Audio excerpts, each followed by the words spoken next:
It's a funny thing how something as small and familiar as a cookie can carry a story so much bigger than itself. Most people don't think about that. They see a treat, a moment of sweetness at the end of a long day, a little reward for getting through whatever life threw at them. But if we're honest with ourselves, there's a quiet tension tucked inside that bite, a tug of war between joy and consequence, comfort and cost. And in an era where chronic diseases keep rising, where added sugars hide in plain sight and reshape the health of entire communities, even a cookie becomes a kind of mirror. It reflects what we choose to ignore and what we're finally ready to confront. So, the real question before us is simple, but not easy. What do our smallest pleasures reveal about our deepest responsibilities? If you zoom out a bit, you start to see how this moment didn't arrive overnight. In the early years of the 21st century, the world became flooded with foods engineered to hit every craving, every impulse.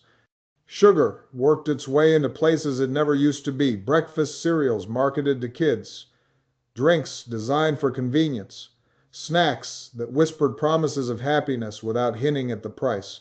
And meanwhile, rates of obesity, diabetes, heart disease climbed like a slow tide, swallowing whole neighborhoods, especially those already carrying heavy burdens.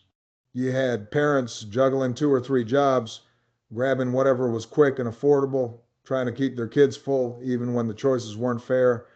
You had companies pouring millions into marketing that targeted the most vulnerable. And you had a healthcare system straining under the weight of preventable illness. Still, in the middle of all that complexity, people kept reaching for those small moments of sweetness because life is hard and sometimes a cookie feels like a tiny refuge. But history keeps reminding us comfort without clarity can cost us more than we think. When I look back at my own life, I can't help but see this tension play out in different ways. Growing up between cultures, I understood early that food could be both ritual and escape, a way of feeling at home and a way of numbing what hurt.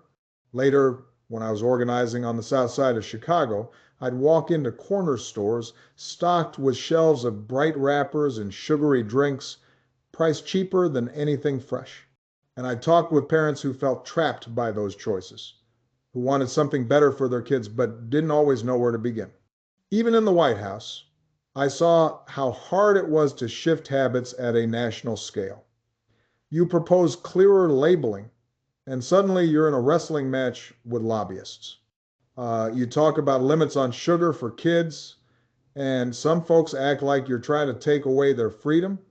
And meanwhile, your own staff might wander in with a plate of cookies from the kitchen, and let me tell you, resisting those was its own test of leadership.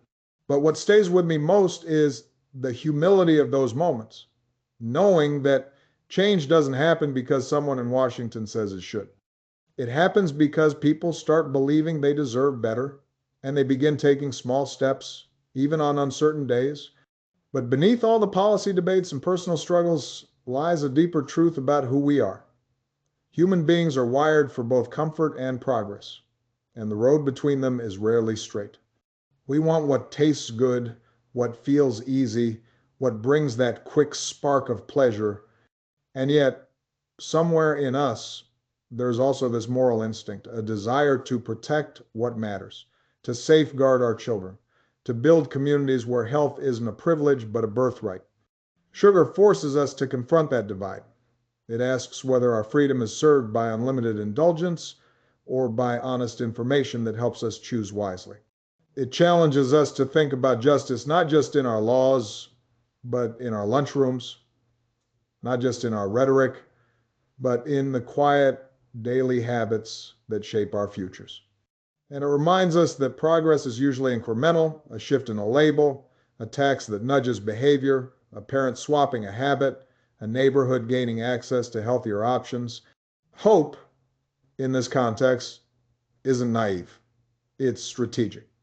It's the belief that millions of small decisions made with a bit more clarity and a bit more compassion can bend the arc of wellness toward fairness. So As we sit with this simple question about cookies, whether they're harmless joy or hidden harm, maybe the answer isn't either or. Maybe it's in the space between understanding our desires and honoring our responsibilities. Maybe it's in remembering that health is a form of freedom too.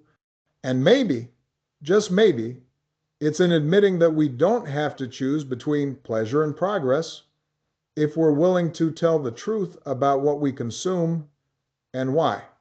And that leaves us with a few gentle questions worth lingering on. What would change in our lives if we treated every small choice as a vote for the kind of future we want?